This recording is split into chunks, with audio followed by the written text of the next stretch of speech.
दो वाणी के बारे में बात हो रही है आज। एक तो कल जो बीच में छोड़ दी गई थी, बीच में मतलब उसको लिया नहीं गया था, और उसका कारण ये बताया गया था कि जो ज्यादातर लोग करते रहते हैं उसके अलावा फर्स्ट प्रेफरेंस दूसरों को देते हैं। और एक वाणी थी।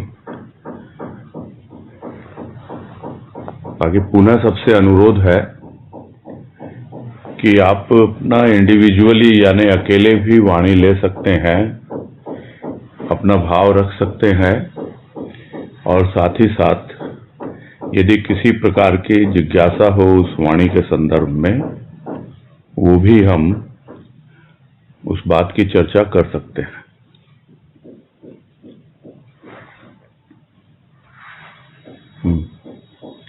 ठीक है, फिर शुरू करें।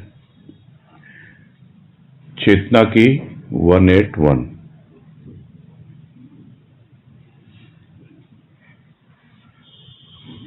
हैंड रेस कीजिए जिनका है ये।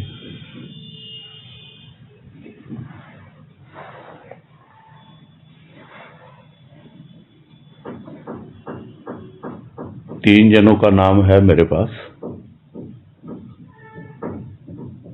तनुश्री शर्मा, पूनम अग्रवाल, अनीता तुलसियान।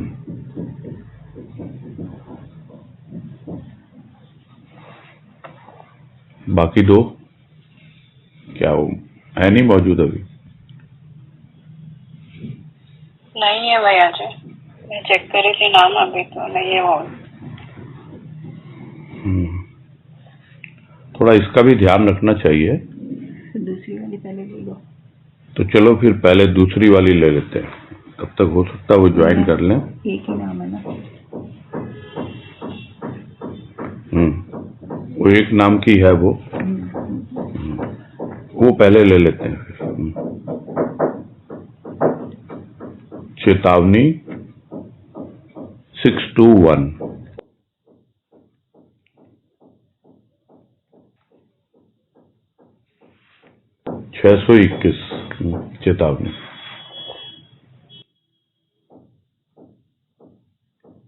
ये वाणी प्रस्तुत की उर्मिला अग्रवाल जी ने।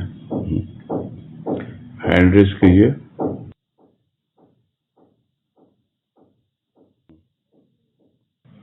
हाँ बोलिए उर्मिला जी।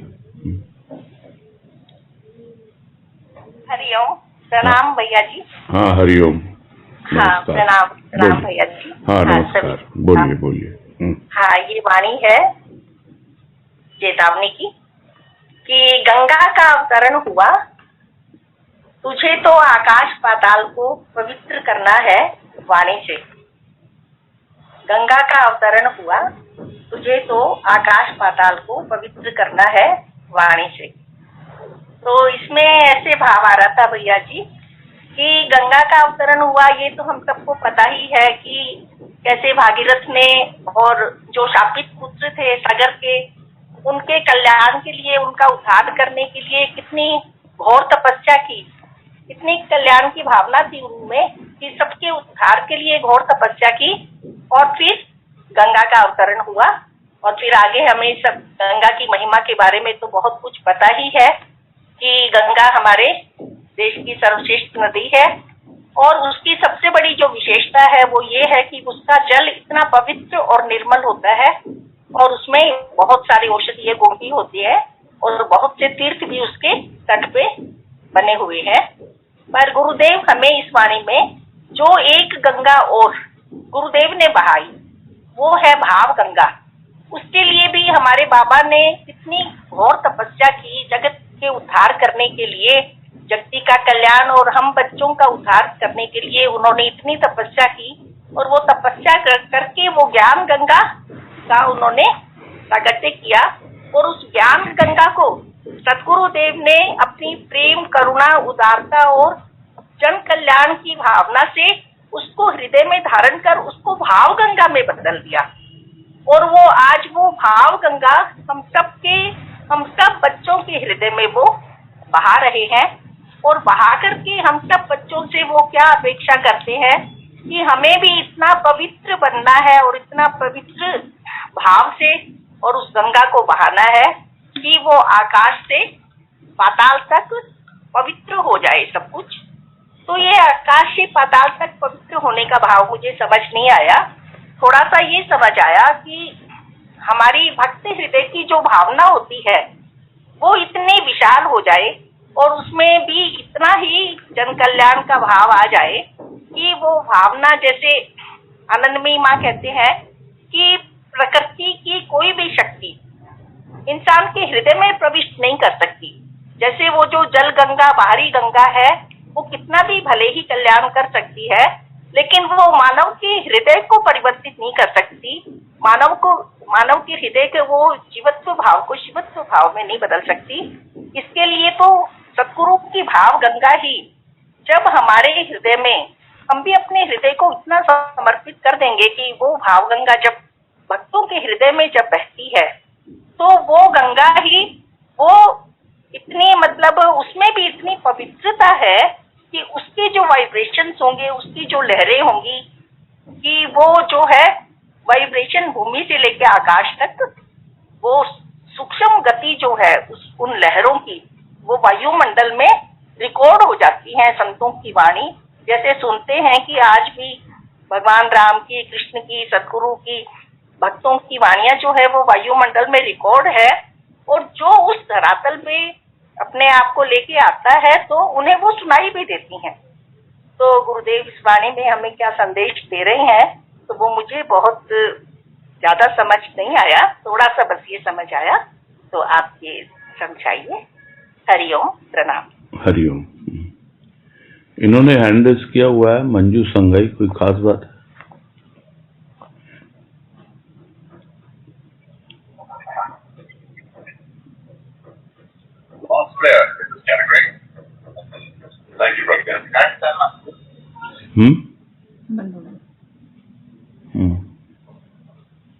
गलती से हो गया होगा।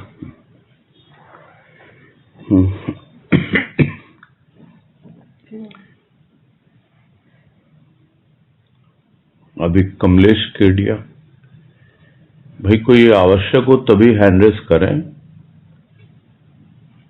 प्रणाम भैया, मेरे को तो खाली यही समझना है कि गंगा का अवतरण तो, लेकिन तुझे आकाश और पाताल को पवित्र करना नहीं, वाणी से।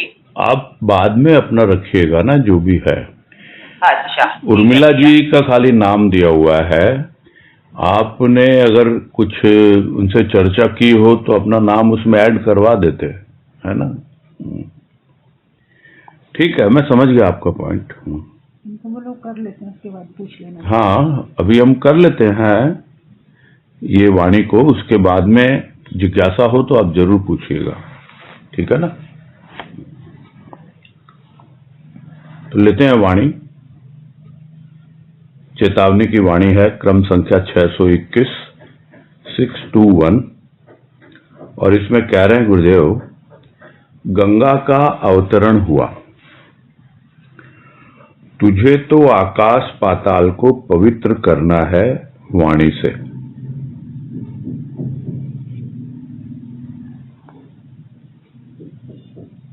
भाव तो काफी हद तक लिया है उर्मिला जी ने, और वो भाव यही है, अवतरण का एक रूप होता है सूक्ष्म से स्थूल में, यानी वो जो भगवान जो सूक्ष्म रूप में पूरी सृष्टि में व्याप्त है, वो सृष्टिकर्ता, वो परमात्मा, वो जब मनुष्य के रूप में आता है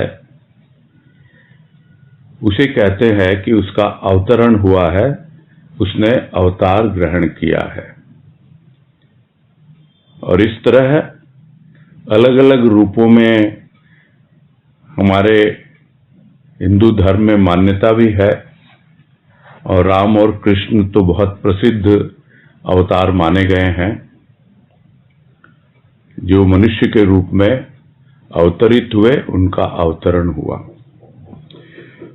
तो राम का अवतरण कृष्ण का अवतरण यह तो समझ में आता है, किंतु गंगा का अवतरण यानी गंगा जो सूक्ष्म रूप में थी वो स्थूल रूप में अवतरित हुई इस भूमि पर,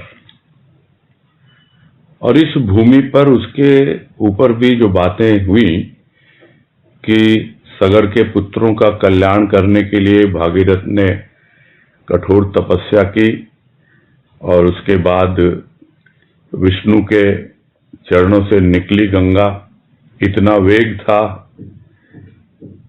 कि वो नहीं संभल रहा था। आई तो वो आकाश से ही थी, उसी का सूक्ष्म रूप था पृथ्वी पर, किंतु यदि प्रकट होती तो पूरा बींध डालती पृथ्वी को, इतना वेग था कि पाताल तक पहुंच जाती।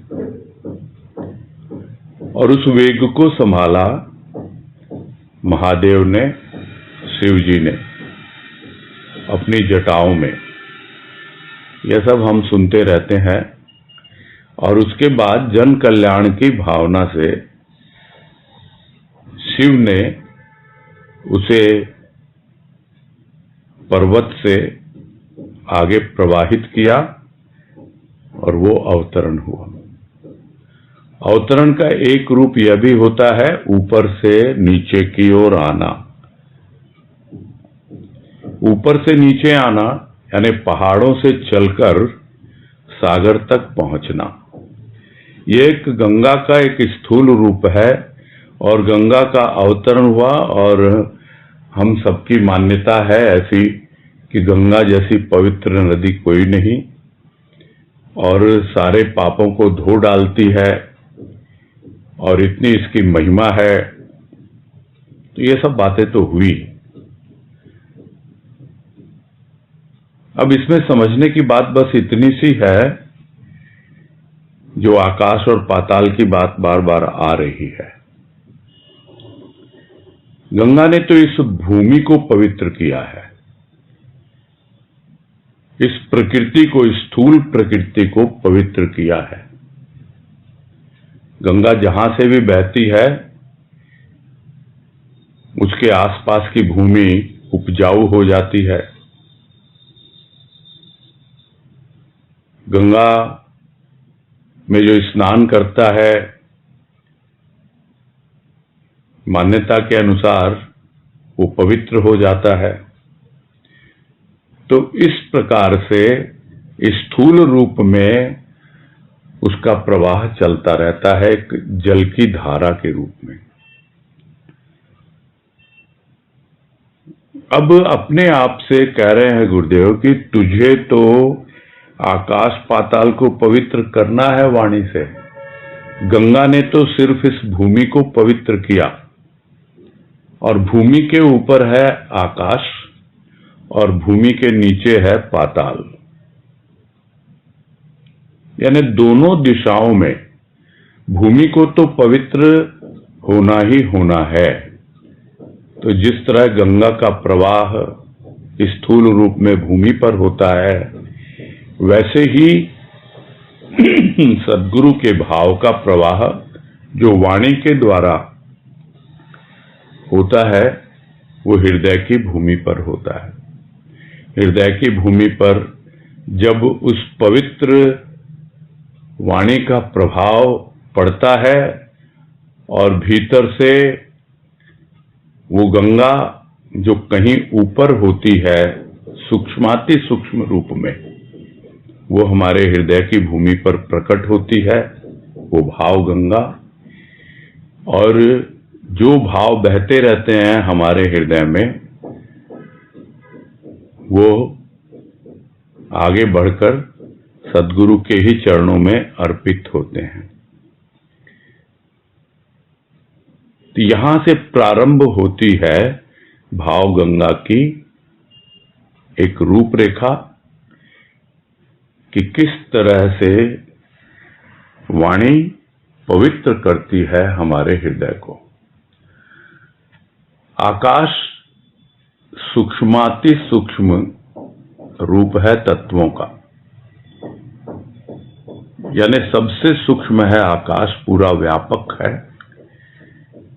तो यह जो भाव भक्त के हृदय में प्रवाहित होता है, भाव की गंगा प्रवाहित होती है, वो सूक्ष्माति सूक्ष्म रूप तक पहुंच जाती है और वहां तक अपनी पवित्रता का प्रभाव डाल देती है। और सिर्फ ऊपर की ओर ही नहीं, स्थूलतम तत्व है पृथ्वी और उससे भी अधोगति की ओर यानी नीचे की ओर है पाताल। क्योंकि जो अवतरण होता है वो ऊपर से नीचे और जहां तक पहुंच सकता है वहां पहुंचता है। भाव एक बार ऊपर की ओर चढ़े और साथ साथ नीचे की ओर जाए, ये दोनों दिशाओं में ही उस भाव गंगा की यात्रा होती है। ये भाव गंगा ऐसी नहीं है कि एक ही दिशा में बहे, यानी ऊपर से नीचे की ओर बहे। ये भाव गंगा जब हृदय की भूमि पर आती है तो ऊपर की ओर जाती है, आकाश की ओर, सूक्ष्माति सूक्ष्म रूप में उसे पवित्र करती है। यानी हृदय के ऊपर जो भी हमारा चित्त है, बुद्धि है, अहंकार है, इन सबको पवित्र करती है। और फिर नीचे की ओर आती है तो हमारे मन को और हमारा जो भी स्थूल का भाव है उसमें भी एक पवित्रता लाती है। यानी जितना हम स्थूल में तमोगुण में रमे रहते हैं, विकारों में खेलते रहते हैं, उन गंदगियों को, उस कूड़े करकट को बहाकर किनारे फेंक देती है, यानी हमको पवित्र कर देती है। तो इस तरह आकाश और पाताल यानी सूक्ष्माति सूक्ष्म से स्थूलतम जो भी अवस्था प्राणी के जीवन में होती है, वो भाव की गंगा उसे पवित्र करती है। और वो भाव आता कहाँ से है? वो आता है वाणी से। तो सद्गुरु अपने आप से ही एक कमिटमेंट कर रहे हैं, अपने आप से ही एक वादा कर रहे हैं कि भाई तुझे तो आकाश और पाताल सबको पवित्र करना है अपनी वाणी से। और वो वाणी जो प्रभु के प्रेम और भाव में सानी है, उसमें सनी हुई है और प्रवाहित हो रही है गंगा के रूप में। तो ऐसा ही कुछ भाव समझ में आ रहा है।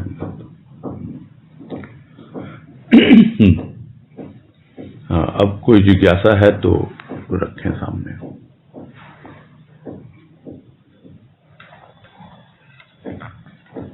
हाँ बोलिए उर्मिला जी।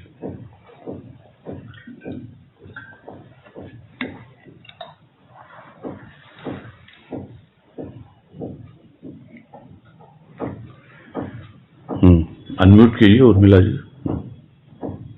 हाँ भैया जी, मैं तो बोल रही थी, अनम्यूट नहीं हो पाया था। बहुत ही सुंदर लगा ये भाव, अवतरण का भाव और ये आकाश पाताल का भाव, ये स्पष्ट हो गया एकदम, बहुत अच्छी तरह से, बहुत सुंदर। कृपा है। हरिओम। हाँ प्रणाम भैया जी। हाँ हरिओम। हाँ सुनीता जाला। हरिओम भैया। हाँ प्रणाम। हाँ हरिओम, नमस्कार, बोलिए। हाँ भैया, जैसे पहले भी सुनाया था, लेकिन जैसे आकाश सूक्ष्माति सूक्ष्म है, लेकिन एक तरफ व्यापक भी है, तो सूक्ष्माति सूक्ष्म का कैसे समझ में आएगा? समझी नहीं लगता। तत्वों के आधार पर जो 5 तत्व हैं, हाँ, उनके मध्य में है अग्नि, है ना। आकाश सबसे सूक्ष्म है, उसके बाद वायु उससे कम सूक्ष्म है, उसके बाद अग्नि स्थूल और सूक्ष्म का मिश्रण है, फिर जल है जो स्थूल ज्यादा है, सूक्ष्म कम है, फिर पृथ्वी है जो पूरी तरह स्थूल है। तो यह है 5 मतलब तत्वों की। दिखने वाला। है जी, स्थूल मतलब दिखता है जो ना, दिखता जो आंखों से देखा जा सकता है, वही स्थूल रूप हुआ ना। मतलब भौतिक। ये सारे तत्व भौतिक तत्व हैं, जिसको हम कहते हैं पंच भौतिक शरीर। पंच यानी 5 भौतिक तत्व हैं ये पांचों, और उनमें सबसे सूक्ष्माति सूक्ष्म जो तत्व है वो है आकाश। और क्योंकि यह सूक्ष्म है इसीलिए यह व्यापक भी है। जिस तरह परमात्मा सूक्ष्माति सूक्ष्म है, इस पिंड में बिल्कुल सूक्ष्माति सूक्ष्म रूप में विद्यमान है, किंतु व्यापक भी है, पूरे रोम रोम में व्याप्त है, वो पूरी सृष्टि में व्याप्त है, और सूक्ष्म रूप में सृष्टि के कण कण में समाया हुआ है। तो जो सूक्ष्माति सूक्ष्म होता है वही सर्वव्यापी होता है। यही है इसका सार। हाँ जी, हाँ जी, ठीक है।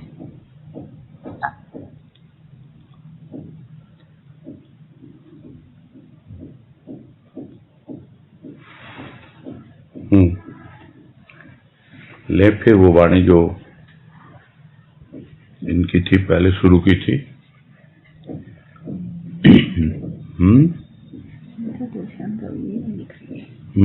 अनीता तो शांत दिख नहीं रही इसमें, कोई बात नहीं है। हाँ, लेते हैं अब जो 181 चेतना की। हैंड रेस कीजिए अपना।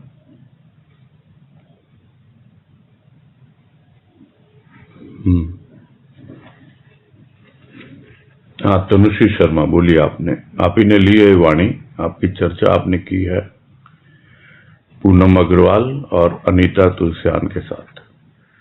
आप बताइए अपना भाव।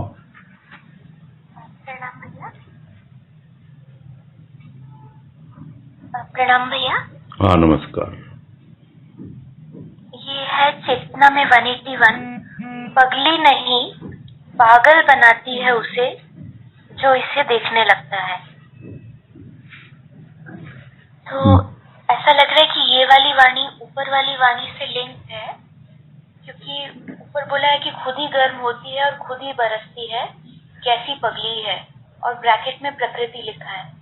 तो शायद ऐसा लग रहा है कि इस वाणी में भी प्रकृति को ही रेफरेंस है कि प्रकृति पगली नहीं है, पागल बनाती है उसे जो इसे देखने लगता है। तो यहाँ पागल से ये भाव लिया कि जैसे प्राकृतिक भजन, ऐसा लग रहा है कि शायद इस वाणी में प्राकृतिक भजन की बात हो रही है कि प्रकृति की भक्ति को अगर हम देखें कि वो किस तरह से पुरुष की भक्ति में पागल है, तो हम भी उस भजन का अवलोकन करके वैसे ही उसकी भक्ति में पागल हो जाएंगे, ऐसा समझ में आया।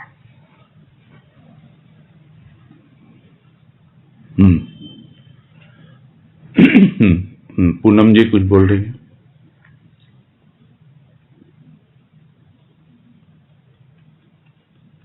हरिओम भैया, प्रणाम। हाँ, नमस्कार, बोलिए। भैया, चेतना की वाणी है, पगली नहीं पागल बनाती है उसे जो इसे देखने लगता है। तो इस तरह से भाव आ रहा था कि जैसे भक्त है, तो भक्त पूजा करता है, जो अपने प्रेम, प्रभु के प्रेम में पागल है, तो दुनिया भर में तो पागल है, पगली है। जैसे हम यहाँ पे से इनका भी उदाहरण ले सकते हैं कि गोपियों का, कि लोग गोपियों को बोलते थे पागल है, लेकिन उनके जैसे उद्धव जी उनको समझाने आए, उनको देखने लगे, जबकि वो ब्रह्म ज्ञानी थे, और मतलब जैसे वो निराकार की पूजा करते थे, उनको लगता था कि गोपियों में वो भाव नहीं है, वो प्रेम नहीं है। तो मतलब भाव प्रेम का नहीं, वो जो कृष्ण के लिए विलाप कर रही हैं, उनको मैं समझा सकता हूँ, किंतु जैसे जैसे वो उनके सानिध्य में रहे तो वो भी उनके साथ पागल हो। तो मुझे यही ऐसे ही थोड़ा भाव समझ में आ रहा था कि जो भक्त है वो पगला नहीं है, पगली नहीं है, उसको उसके सानिध्य में रहने से, तो जो उसके सानिध्य में रहेगा वो भी उसके भाव से, प्रेम से पागल हो जाएगा। तो मुझे थोड़ा कुछ इस तरीके का भाव लग रहा था भैया। हरिओम। हम्म।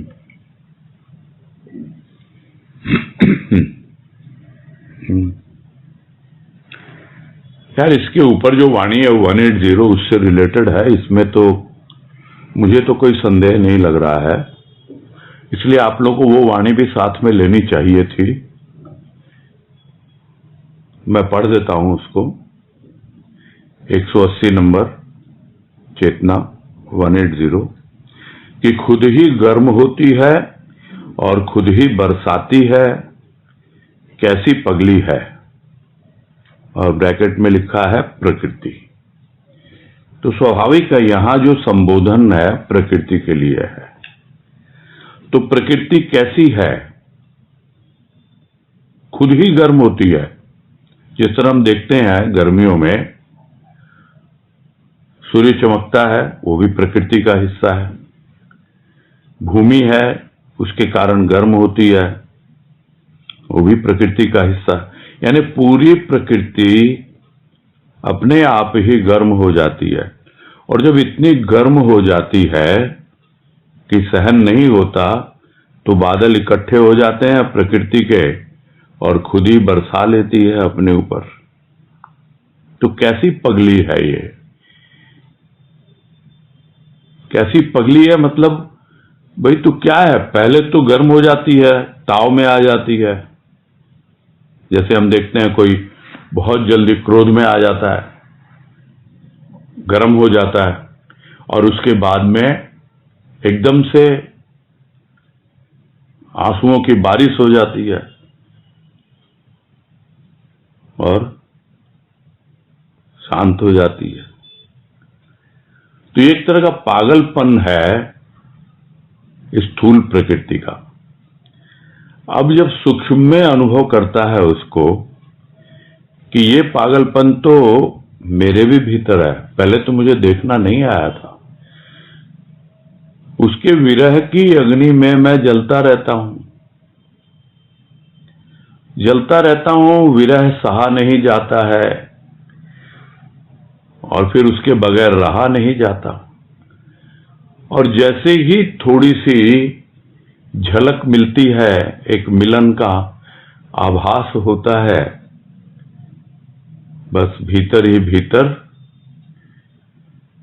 भावों की बारिश होने लगती है। कितनी कृपा है, उसकी कृपा वृष्टि होने लगती है। अब यह अपनी सूक्ष्म प्रकृति को देखता है, और जो अपनी सूक्ष्म प्रकृति को देखना सीख जाता है वो वास्तव में स्थूल प्रकृति और सूक्ष्म प्रकृति दोनों का रहस्य समझने लगता है। कहने को तो स्थूल प्रकृति जो गुरुदेव ने समझाया, जिसका उल्लेख भी किया गया अभी प्राकृतिक भजन के नाम से जो लेख है गुरुदेव का, कि प्रकृति भजती है अहर्निश। अहर्निश मतलब लगातार, कंटिन्यूअस अपने प्रिय को भजती है, उस पुरुष को, उस परमात्मा को। उसके बावजूद भी वो गर्म होती है, उसके बावजूद भी वो बरसती है, बरसाती है, खुद ही ठंडी पड़ जाती है। तो ये क्या पागलपन है इसका? तो जो देखने लगता है वो खुद ही पागल हो जाता है कि मैं इस प्रकृति की बात कर रहा हूं। अरे मेरी अपनी जो प्रकृति है, सूक्ष्म प्रकृति, वो भी तो वैसी ही है। वो क्या इससे कम है? मैं इसे देखने क्या लग गया, ये तो मेरे भीतर भी उसी तरह का भाव दे रही है कि तू अपने आप को देख, तेरी प्रकृति कैसी। ये पागल बना देती है, यानी होशो हवास उड़ा देती है। साथ ही साथ यह समझा भी देती है कि यह एक रूप है, प्राकृतिक रूप है। जिस तरह स्थूल प्रकृति का एक वार्षिक चक्र होता है, यानी पूरा एक साइकिल है जिसमें घूम करके फिर से वही गर्मी, बरसात, सर्दी, बसंत, गर्मी, बरसात, सर्दी, बसंत, इस तरह जो ऋतुएं चलती रहती हैं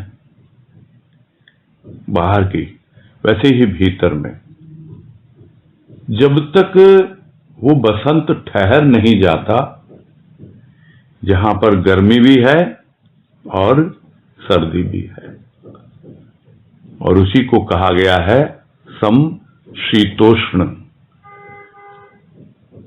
समभाव में है वो, शीत और उष्ण, गर्मी भी है और सर्दी भी है, गर्म भी होती है और बरसती भी है, किंतु समभाव से उसे जब देखना सीख जाता है प्राणी, यही एक जीवन है भक्त का।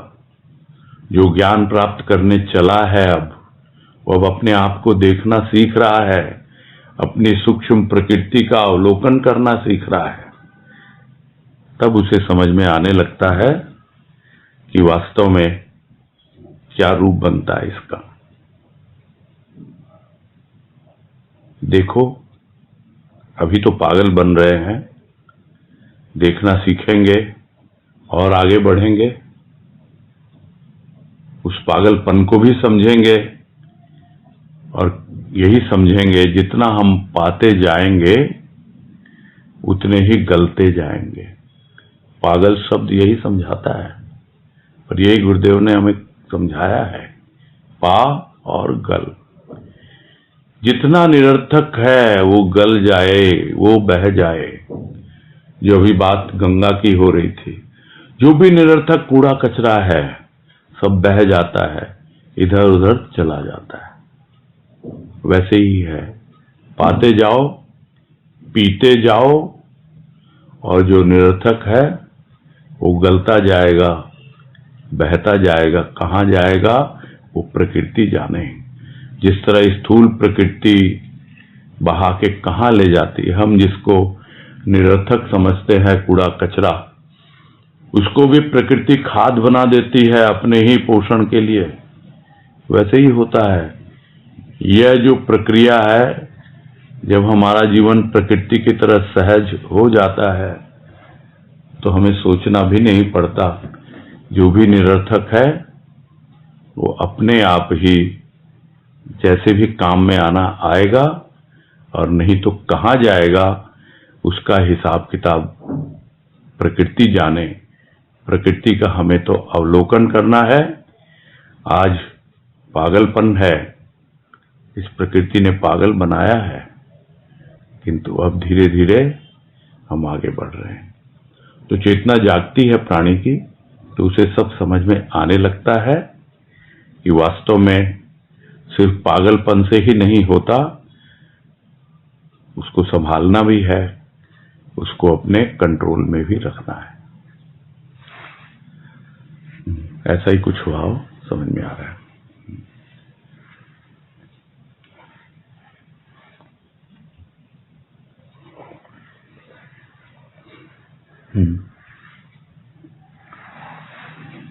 हाँ तनुश्री बोलो। हाँ भैया, ये जो है कि खुद ही गर्म होती है, मतलब उसको खुद ही विरह अनुभव होता है सूक्ष्म प्रकृति में। हाँ। और बरसने से तात्पर्य है कि उसको भाव मिलता है या? जी। अच्छा, तो वो अपनी सूक्ष्म प्रकृति का अवलोकन कर रहा है कि किस प्रकार पहले वो विरह में जलता है और बाद में उसे मिलन की एक अनुभूति होती है, भाव कृतज्ञ हो जाता है, कृपा का अनुभव करने लगता है उसका। आपने एक और पॉइंट बोला था कि अगर हम सूक्ष्म प्रकृति को समझना का अवलोकन करना शुरू करते हैं तो हमें सूक्ष्म और स्थूल दोनों प्रकृति समझ आ जाती है। जी। ये थोड़ा समझना था। अपने आप आती है ना, हम स्थूल में समझने की कोशिश करते हैं, इसलिए सूक्ष्म समझ में नहीं आता, क्योंकि सूक्ष्म की पहुंच भीतर है, गहराई में है। लेकिन जब अपने भीतर की प्रकृति को समझने लगते हैं, उसका सीधा सा उदाहरण है कि हम बाहर जो स्थिति परिस्थिति आती है हमारे जीवन में स्थूल में, उसके आधार पर हम बहुत परेशान हो जाते हैं, डिस्टर्ब हो जाते हैं, यानी हमारा मन विचलित हो जाता है। क्यों? क्योंकि हम अभी मन को देखना सीखे नहीं है, मन की क्या अवस्था है। किंतु जब हम मन को समझने लगते हैं तो स्थूल की जो स्थिति परिस्थिति है अगर आती भी है तो बड़ी सहजता से हमको समझ में आने लगती है। नहीं तो हम फिर एकदम झटके से विचलित भी हो जाते हैं, जिसको हम लोग आजकल की भाषा में बच्चे बोलते हैं लोज एंड हाइज, कभी तो एकदम ऊपर कभी एकदम नीचे। वही है, कभी गर्म हो जाती है, कोई बरस जाती है। उदाहरण भी आया था, बहुत जल्दी क्रोध भी आ जाता है और बहुत जल्दी आंसू भी बहाने लगते हैं। तो इस तरह जो होता है, जो स्थूल प्रकृति में ही पूरी तरह से अपने आप को देखता है, किंतु जो सूक्ष्म प्रकृति को देखना सीखता है तो स्थूल को भी सहजता से समझने लगता है, उसका अवलोकन भी उसके लिए सहज हो जाता है। और पागल बन जाती है, पागल बनाती है उससे, जो उसे देखने लगता है, मतलब उसका अहंकार गड़ने लगता है उसको देख के। नहीं, वो होश में नहीं रहता, एक अलग फीलिंग आती है। हाँ, वो अपने होश, पागल से यहाँ मतलब है कि वो अपनी बुद्धि नहीं लगाता, होश में नहीं रहता है, बस वो देख देख करके चकित हो रहा है। ऐसा भी है क्या? मेरे भीतर ये संभावनाएं छिपी हुई है क्या मेरे साथ ऐसा भी हो सकता है? क्या मैं भी आगे बढ़ सकता हूँ? क्या मैं भी ज्ञान प्राप्त कर सकता हूँ? ये सब देख करके ही वो पागल हो जाता है अपनी प्रकृति को देखकर, यानी अपने सूक्ष्म प्रकृति को, मन बुद्धि चित्त अहंकार को जितना अवलोकन कर पाता है वो। अब वाणी आएगी, उसकी भाव लेके आएगी, पवित्र करेगी, तो ऊपर की ओर नीचे की ओर सब कुछ देखना सीखेगा, आकाश को भी पाताल को भी। तो सब तो प्रकृति का ही हिस्सा है ना, बाहरी प्रकृति का। वैसे ही भीतरी प्रकृति का, जो पिछली वाणी में बात आई कि वो पूरा पवित्र कर देता है भाव। ठीक है ना? हाँ भैया, हरिओम भैया। हरिओम।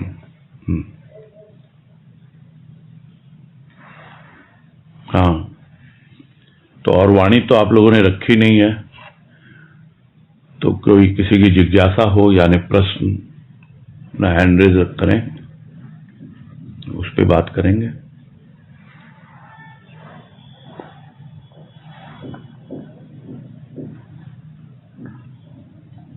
नहीं, किसी भी टॉपिक पे हो अभी। हाँ, वाणी की बात नहीं है। हाँ भैया जी, उर्मिला अग्रवाल जी की एक जिज्ञासा थी, उनको 5 प्रकार के कोष के बारे में जानना चाहते।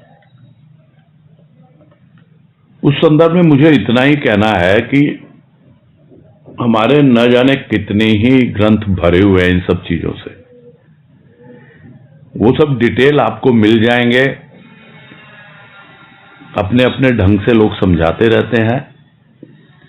संक्षेप में यदि समझना है तो इतना ही मैं कह सकता हूं, जो 5 कोष बताए गए हैं वो अन्नमय कोष है, प्राणमय कोष है, मनोमय कोष है, विज्ञानमय कोष है और आनंदमय कोष है।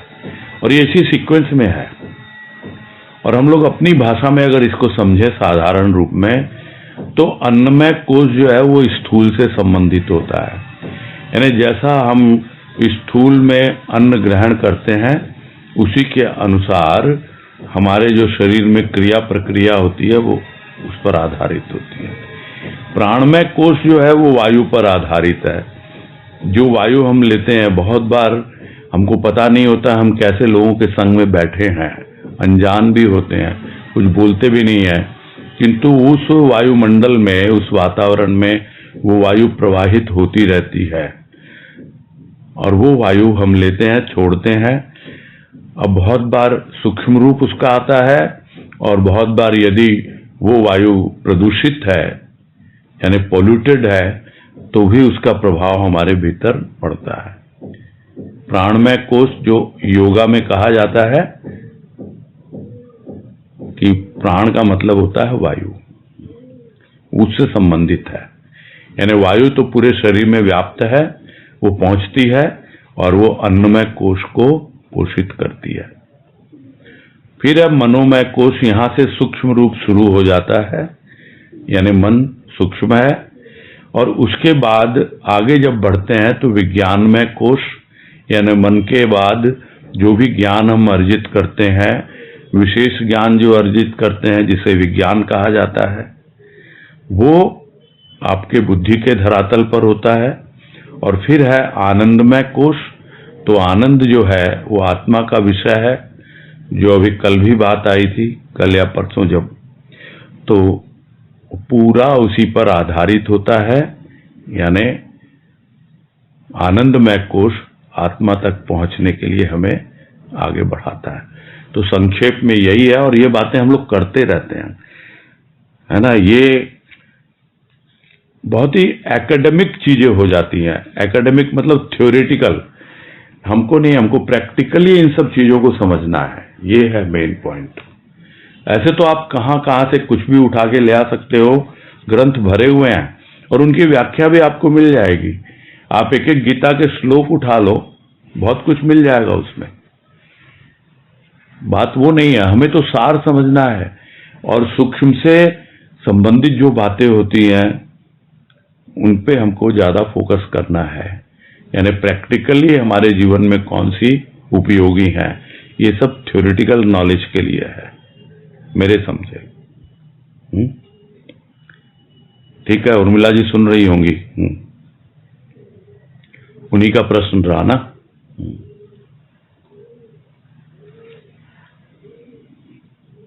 हाँ, आप अपना कमेंट कीजिए कुछ, उर्मिला जी। हाँ भैया जी, हाँ। ठीक है। एक्चुअली मेरे मन में कुछ अलग जिज्ञासा थी कि मतलब मैंने कहीं से ये पढ़ा नहीं, कुछ नहीं, बस सुना था किसी के मुंह से, और मेरे मन में कुछ ऐसी जिज्ञासा आई थी कि हमारी जो शक्ति है, तो वो शक्ति हमारी कहाँ लगती है, तो उस शक्ति को हमें कैसे चैनलाइज करना है। मतलब मेरा कुछ इस पे डिफरेंट ये था, लेकिन अभी आपने जो समझाया है तो मुझे स्पष्ट हो गया। अच्छा, ये हाँ, ठीक है, हाँ, स्पष्ट होना चाहिए। हाँ, ये बातें हम लोग नहीं, करते रहते हैं। देखो क्या है, नहीं, मैंने कभी सुना भी नहीं था, और ये ऐसे ही किसी के मुंह से सुना तो मेरे मन में बहुत क्यूरियोसिटी हुई कि ये क्या है, तो इसलिए मैंने ये प्रश्न रखा। नहीं ठीक है, कोई बात नहीं है। थोड़ा ये बहुत सारी चीजें ऐसी, ये आपको पुस्तकों में, ग्रंथों में बहुत मिल जाएगा। एक एक खोज खोज के लाओ, गीता के एक एक श्लोक ले आओ ना आप। हम उसके लिए अपना वो नहीं करते हैं। हम लोग को मेन प्रैक्टिकली किस ढंग से हम चीजों को संभाल सकते हैं वो सीखना हमको, तो है ना। हाँ, नहीं ठीक है। हाँ, मुझे वैसे भी थ्योरी में बिल्कुल इंटरेस्ट नहीं है। इसमें मुझे लगा था कि कुछ प्रैक्टिकली कुछ ऐसा विशेष है कि हम अपनी स्ट्रेंथ को कैसे चैनलाइज करें, और अभी ठीक है, मुझे समझ आ गया जी। हरिओम। हाँ, हरिओम। हाँ, अजय बंसल बोलिए। ये जो अभी वाणी खोली थी, इसमें जो कुछ पागलपन का जिक्र हुआ था, तो ऐसा मैंने सुना था कि जब तक लोग बोलने लगे कि तुम पागल हो गए हो, तब तक साधना में कुछ कमी है। तो आपका इस विषय में क्या कहना है? लोग बोलने लगेंगे, ये बात तो समझ में नहीं आई। अच्छा, मतलब आप लोगों के अनुसार अपना मूल्यांकन करेंगे, पता नहीं, मेरे को नहीं समझ में आई बात। जो पागल होता है वो पागल होता है, उसकी पहचान यही है कि वो उसको मिलता रहता है और वो उसका पिघलता रहता। पागल यही है, पागल। ये गुरुदेव ने बताया एक वाणी में। हाँ, वो उसे मस्त रहता है, मगन रहता है। एक और वाणी है गुरुदेव की जिसमें कहते हैं कि दुनिया कहती मुझको पागल, मैं कहता दुनिया को पागल। अब बोलो, अगर वो दुनिया को पागल कहते हैं तो क्या दुनिया समझती है क्या इसको कि वो पागल है? उसी तरह है, ये सब चीजें हैं। इतना भी कह दो, आप किसी और को पागल कहते रहो, वो आपको पागल करता रहेगा। अक्सर में देखा गया है कि पागल उसी को कहते हैं लोग जो एकदम अपनी धुन में लग जाता है,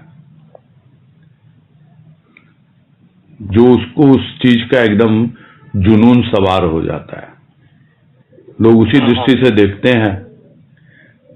लोगों की बात पे नहीं जाना, आपको खुद को अनुभव करना है कि हम कितने जुनून के साथ, कितने जोश के साथ आगे बढ़ रहे हैं और कितना हम उसके प्रति कमिटेड हैं।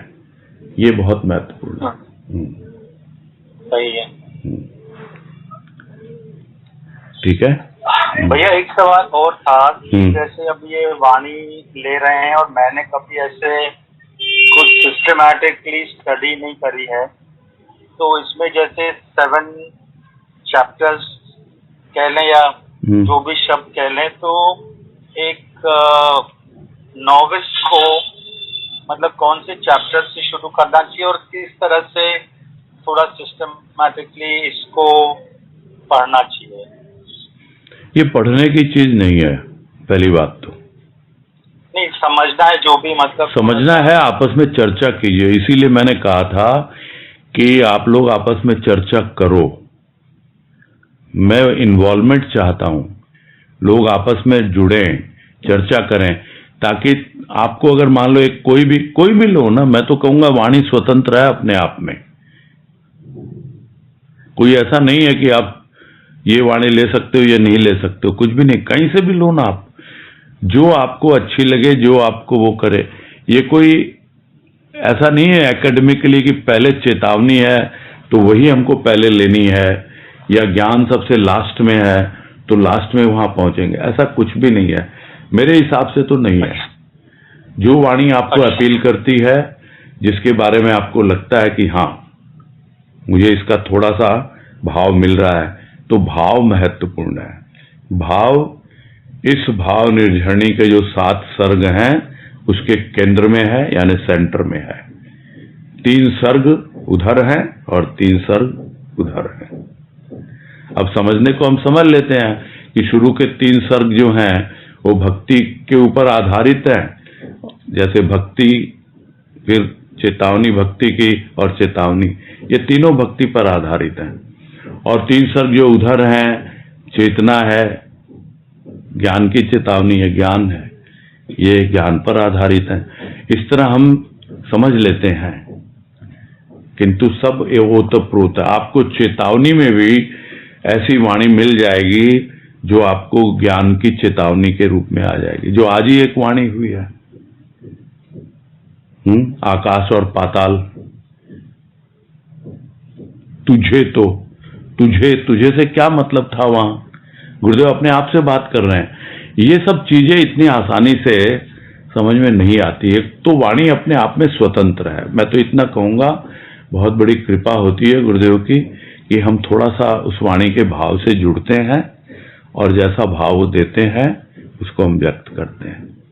वाणी के प्रति इंटरेस्ट तभी आएगा जब आप आपस में चर्चा करेंगे, थोड़ा सुनेंगे।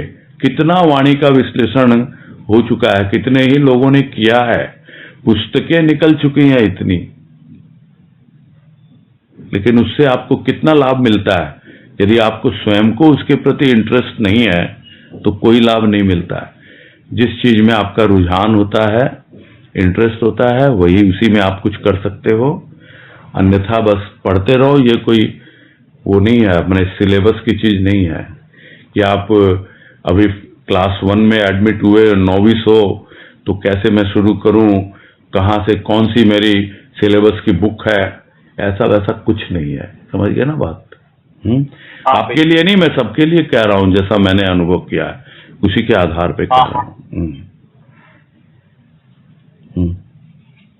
और एक रिक्वेस्ट था कि जैसे बाबा जी की आपने पूरी जीवन की बताई, तो एटलीस्ट मुझे बहुत इंटरेस्ट है गुरुदेव के बारे में जानने की। तो कभी जैसे फ्यूचर में ऐसा कुछ हो जाए तो बहुत ठीक है, देखेंगे वो। हाँ भैया, देखेंगे। प्रणाम। हाँ ठीक, हरिओम। हरिओम। हाँ, राशि अग्रवाल। प्रणाम भैया। हाँ नमस्कार, बोलिए। एक वाणी में एक बात आई कि बसंत ठहर जाए। जी। तो हम तो सब चाहते हैं बसंत ठहर जाए, और मन में साथ में आया बसंत ठहरना तो संत होना ही हो गया, ये कैसे होगा?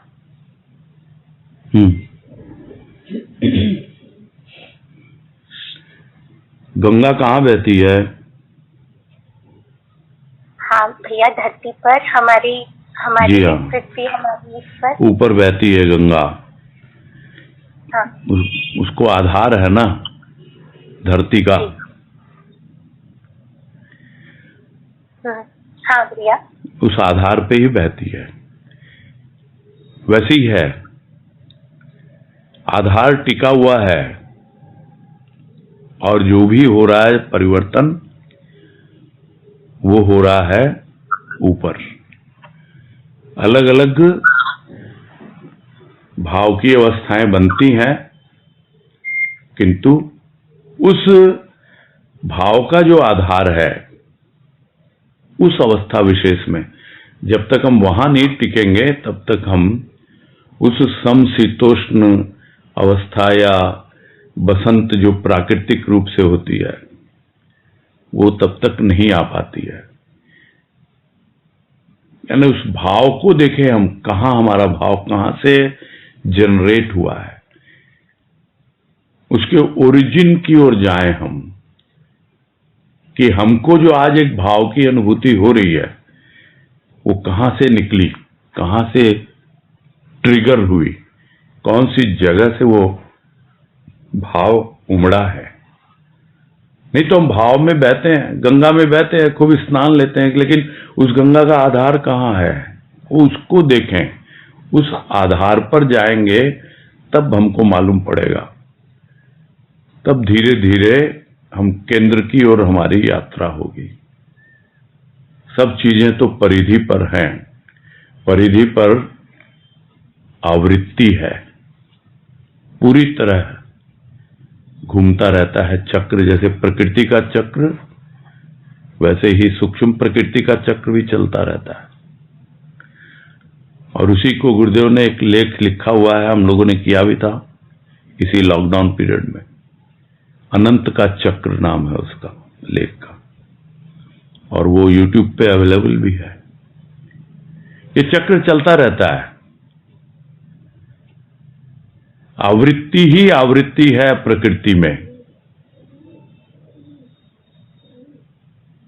जब आप केंद्र की ओर जाएंगे तब आपकी यात्रा आवृत्ति से निवृत्ति की ओर होती है, जिसको कहते हैं गुरुदेव समेटना। परिधि जितनी बड़ी होगी केंद्र उतना ही उससे दूर होगा।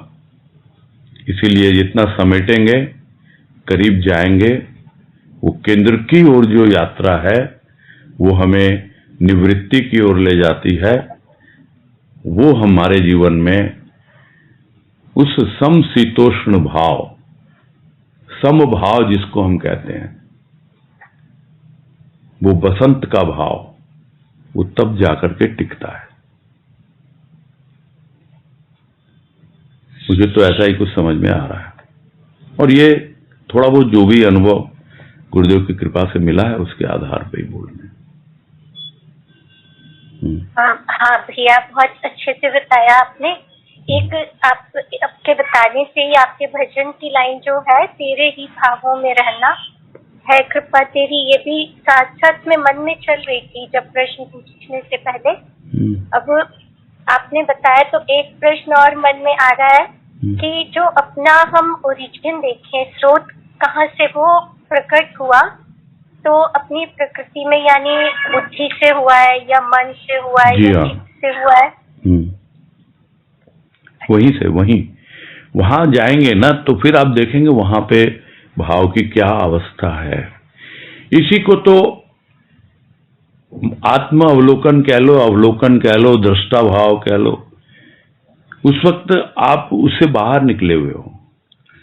हम क्या है, हमारी क्या स्थिति है, हम होते हैं भाव में बहते रहते हैं, थोड़ा बहुत तैरना भी सीख लेते हैं, किंतु जब तक हम किनारे पे नहीं आते, तटस्थ नहीं होते, तब तक हम भाव की उस अवस्था को या उस आधार को कि आखिर कैसे भाव का बहाव हो रहा है, वो हम समझ नहीं पाते हैं। और उसी भजन में है शायद कि ज्ञान टिक जाता है और वक्त गुजर जाता है, प्रेम प्रवाह में जब भक्त ठहर जाता है, गति में स्थिति यह भाव नजर आता है।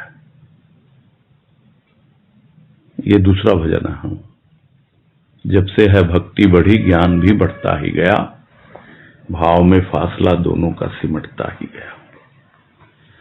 भाव का आधार लेके भक्ति ज्ञान को साथ है, और फिर उस भाव के आधार पे जो इस भाव का आधार है, कहां से ओरिजिन इसका हो रहा है, तब जाके जो कल परसों भी बात आई थी कि वही जो आत्म भाव है वो आपको समझ में आए कि वो आत्मा किस प्रकार से सर्वत्र व्याप्त है, तब वो अनुभव मिलता है। यानी वो आत्म भाव ही, हाँ, कृष्ण के लिए जो बात थी और उसके लिए अंतरात्मा की बात आई थी, राधे थी ना वाणी कल परसों वो, हाँ हाँ हाँ अभिमानिनी राधे उठ तेरा कृष्ण आत्म भाव आया। वो आत्म भाव आता है, वही है केंद्र में। उस तक पहुंच जाएंगे तब अपने आप गुरुदेव की कृपा से वो समशीतोष्ण समभाव, वास्तव में समभाव। ठीक है। जी भैया, जी प्रणाम भैया। हाँ, बहुत अच्छे से। हरिओम हरिओम हरिओम। ठीक है, फिर समय हो गया, पूरा करते हैं। हरिओम भैया जी। हरिओम। हरिओम सभी को। सबको हरिओम। हरिओम, सबको हरिओम। हरिओम हरिओम हरिओम सबको हरिओम।